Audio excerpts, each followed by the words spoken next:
the loaded weapon. Rain lashes against the large window panes of the daily grind. Inside, the air smells of roasted beans and damp coats. Mia sits at a corner table, staring at a sleek black envelope as if it contains anthrax. Leo slides into the seat opposite her, shaking a wet umbrella. "You look like you're staring down a bomb defusal kit. What's the damage?" Worse, it's my first credit card offer. The Sapphire Horizon. It sounds so majestic, but I feel like I'm about to sign my soul away to a demon in a suit. Ha! The paradox. Let me see. Leo snatches the envelope, inspecting the flashy gold lettering. Classic. Listen, Mia, you're not wrong to be scared. This little piece of plastic is the most dangerous tool in your wallet. It causes ruin. It destroys lives. Great. Thanks for the pep talk. I'm shredding it. Don't! That's the paradox. It's a ruin maker, but it's also indispensable for building financial power. If you know the mechanics, it's not a debt trap. It's a finely tuned machine. You just need the user manual. There is no manual, just fine print that requires a magnifying glass and a law degree. That's why you have me.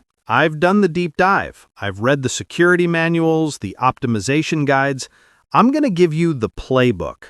We're going to turn you from a victim into a master. A master? I just want to buy art supplies without hyperventilating. Step 1. Rigorous solvency. This is the axiom, the golden rule, the non-negotiable foundation of everything we are about to discuss. Which is? You pay the full statement balance by the due date, every single cycle. No exceptions. Okay, obviously, I'm not planning on being late. It's not just about avoiding a late fee, Mia. If you stick to that one rule, you nullify the system. You neutralize the interest. You transform the card from an expensive lending tool into a short-term, interest-free payment system. You're using the bank's money risk-free without paying them a single dime. Free money? Now you sound like a scammer. It relies on a concept called the grace period. Most people think they understand it. They don't. The grace period and the $1 trap. Leo opens his laptop, pulling up a digital calendar. He spins it around to face Mia. Okay, look at this. The grace period is a specific window of time where your new purchases are guaranteed to be interest-free. In the US and UK, issuers are legally mandated to offer a minimum of 21 days. 21 days from when I buy something? No, and that's the mistake everyone makes. It doesn't start from the transaction date. It counts down from the statement closing date. In English, Leo, please. Okay, look at this. Say your billing cycle closes on the 25th of every month. That's when the bill prints.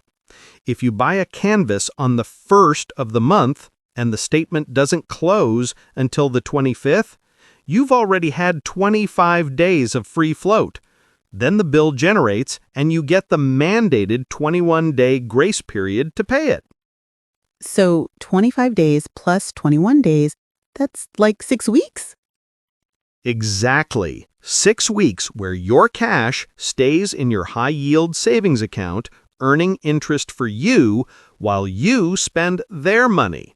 But, and this is a massive but, it relies on one condition. Let me guess. Paying in full?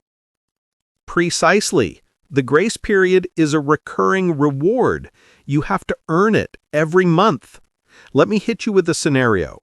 You have a $1,000 balance. You accidentally pay $999. You carry over exactly $1 to the next month. What happens? I pay interest on $1, which is, what, a fraction of a penny. Who cares? I'm slamming my hand on the table theatrically. Catastrophic error. The financial punishment is nuclear. If you carry a balance, even $1, you immediately lose the grace period for the entire next cycle. Wait, what? Not only do you pay interest on that dollar, but every single new purchase you make from day one of the new cycle starts accruing interest immediately from the second you swipe. You go to buy a coffee, boom, interest clock starts ticking instantly. You've converted your card back into a daily interest debt product. Just because of $1? Yes, and getting the grace period back is a nightmare. You usually have to pay the card down to 0 and keep it there for a full billing cycle to reset your solvency. That is terrifying. It's like a trap door. It gets worse. Ever heard of residual interest or trailing interest? Sounds like a ghost story. It is. Let's say you messed up. You lost the grace period. You finally pay off the full balance on the due date. You think you're clear, right? Right? Balance is 0. Wrong, because while that bill was sitting in your mailbox, interest was still accruing daily in the background. You pay the bill, but that trailing interest appears on the next statement. It's a zombie charge. To kill it, you actually have to call the bank and ask for a payoff quote for that specific day. Friction is part of the design. Okay, I'm nauseated. Can we switch to how I actually use this thing without hyperventilating? The time travel strategy. Mia sips her latte nervously. Leo leans back, shifting from warning mode to strategy mode. Let's do some financial jujitsu. You need a new tablet for your digital art class, right? Desperately. But it's $2,500. I was gonna wait until my financial aid drops. Okay, let's say you have the cash saved, but you want to hold on to it as long as possible. We use the billing cycle dates. Your statement closes on the 26th. If you buy that tablet on the 24th, It goes on the bill arriving in a few days. correct, and you have to pay it in 3 weeks.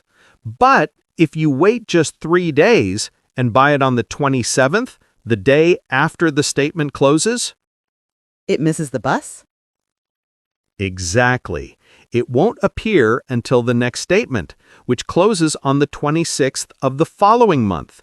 Then you get the 21-day grace period to pay it.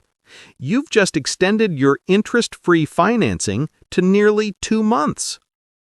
So I can budget for it over 4 paychecks instead of 2. Without paying a cent in interest. That is mastery. You control the timeline. Okay, that's actually cool. But what about the interest rate? The APR. This letter says $25.99. That sounds insane. It is crippling. Since 2023, average rates have soared past 20%. But here's the secret, Mia. If you are in the mastery camp, paying in full every month, the APR is irrelevant. It's an academic number. It could be 100% and it wouldn't matter because you never trigger it. So I ignore the APR? If you're solvency focused, yes. You focus on fees, annual fees, balance transfer fees, foreign transaction fees. Those are the costs that pile up outside the APR. But if you think you might carry a balance, Which I won't. good, because of the average daily balance method, credit card debt compounds daily. It grows faster than almost any other type of debt. You feel like you're running on a treadmill that's speeding up. The credit score hack. Mia pulls out her phone, checking her banking app. My credit score is currently non-existent. I need to build it up if I ever want to rent an apartment without my dad co-signing. Then listen closely. The FICO score is the game. It has 5 factors, but 2 of them are the heavy hitters. 35% is payment history. Just pay on time and you ace that. And the other? Amount owed. Specifically, the credit utilization ratio. This is 30% of your score. Is that how much I spend? It's a ratio. Total debt divided by total available credit. If you have a $5,000 limit and you spend $2,500, your utilization is 50%. Is that bad? It's a red flag. The standard advice is to keep it under 30%, but we're not aiming for standard. We want elite, 800 plus club. To get there, you need to be under 10%. Leo, my limit is probably going to be $1,000. If I buy groceries and textbooks, I'll hit 50% immediately. Does that mean I can't use the card? No. This is where the statement date maneuver comes in.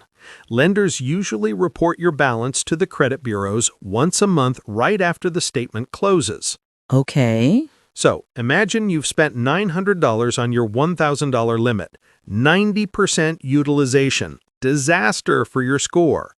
But your statement closes on the 25th. On the 23rd, you log in and pay off $850. Before the bill even arrives? Yes! Now, on the 25th, the statement generates. What's the balance? $50. Exactly. 5% utilization. That is the number sent to the credit bureaus. You look like a highly responsible, low-risk borrower who barely touches their limit, but you actually racked up tons of points and rewards on the $900 spend. I'm hacking the report. You're optimizing the data stream. The no-interest lie and the triple threat. They finish their coffees and decide to walk towards the campus bookstore.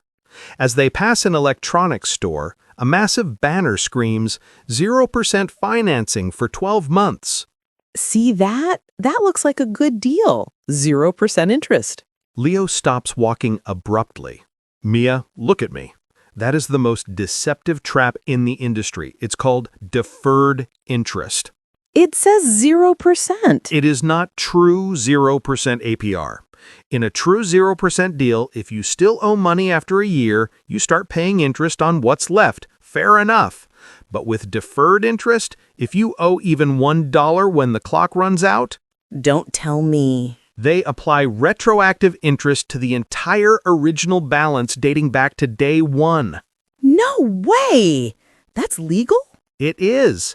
It's like a landlord saying rent is free for a year, but if you leave a fork behind on move-out day, he charges you full rent for all 365 days. It's a financial bomb. It targets people in emergencies, medical bills, dental work. The CFPB found that 40% of subprime borrowers failed to pay these off in time and get crushed. Okay, deferred interest equals runaway. Got it. They pass an ATM. A student ahead of them is using a credit card to pull out cash. Leo flinches visibly. Ugh, painful. Don't do it, man. What? He's just getting cash. He's triggering a cash advance. That is an immediate financial emergency. It has a triple cost structure. Triple. 1. An upfront transaction fee, usually 5%. He just lost $5 on a $100 withdrawal instantly. 2. The interest rate is way higher than purchases, probably 29.99%.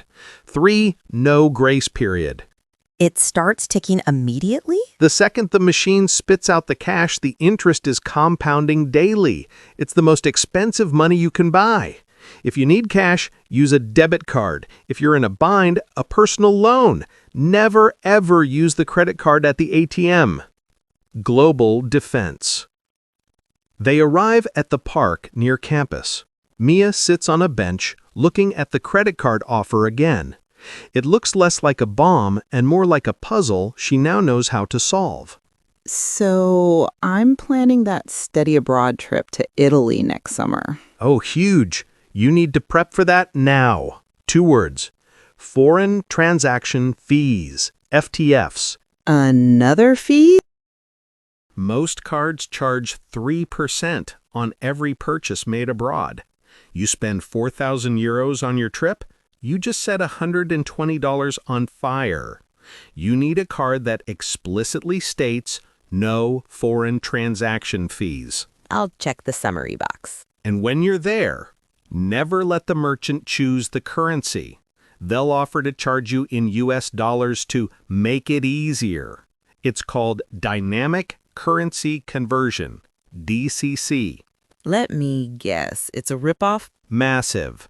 The merchant sets a terrible exchange rate and pockets the difference. Always choose to pay in the local currency, euros. Let your bank handle the conversion. Okay, I think my brain is full. One last thing. Security. Fraud is up 50%. It's everywhere. I have a password. Not enough. You need 2FA, two-factor authentication on everything. And use an authenticator app, not SMS text, because SIM swapping is real. And when you shop online, Check for the padlock icon, HTTPS. yes. And try to use digital wallets like Apple Pay or Google Pay. They use tokenization. They send a unique one-time code to the merchant, not your actual card number. If the merchant gets hacked, the hackers just get a useless, used-up token. The master move. Mia takes a deep breath. She rips open the envelope.